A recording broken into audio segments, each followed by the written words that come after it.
Hi! Sa video na ito, matuturuan kita kung paano mag-create ng warehouse kay Big Seller. Pagkatapos ma-authorize ang isang store, bawat account ay may warehouse na tinatawag na default warehouse. Maaari mong baguhin ang impormasyon nito o magdagdag ng isa pang bodega. Una, pumunta sa inventory, i-click ang warehouse. Pagkatapos, add warehouse.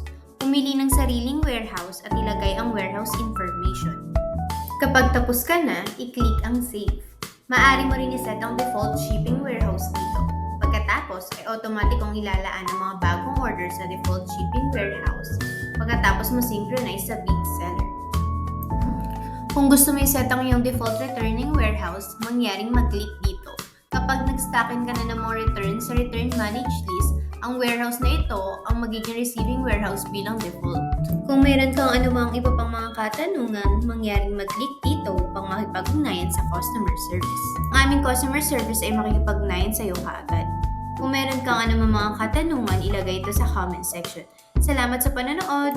Huwag kalimutan mag-like, subscribe, at manatiling nakatutok para sa higit pang mga upgrade at features sa Big Seller. Magkita-kita tayo sa susunod. Paalam!